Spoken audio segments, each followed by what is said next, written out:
నమస్కారాలండి. ఒక్క మాట. పిల్లలు బడికి వెళ్ళేది ఎందుకు? ఎందుకేంటి? జ్ఞానం నేర్చుకోవడానికి. అయితే పెద్దలు గుడికి వెళ్ళేది ఎందుకు?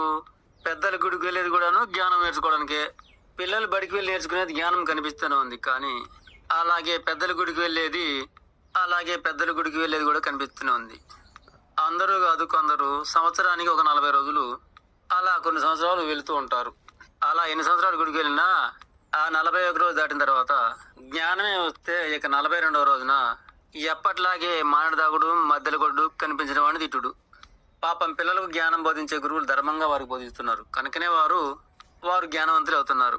కానీ పెద్దలకు ఆ గురువులు ఇటు వారిని ఒక 40 రోజులు శరీరానికి మాత్రమే వేషధారణ వేపించడం అంతే. అందుకే కదా వాడు ఏమాత్రమో మారన్నది.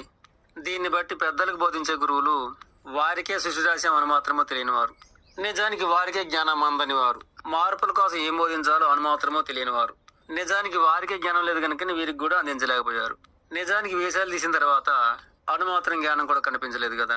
అధోగతి లోకాన్ని వీదుతున్న మనము తప్పేందో గొప్పేందో భక్తిందో భయమేందో తెలియకుండా పోతున్నాము.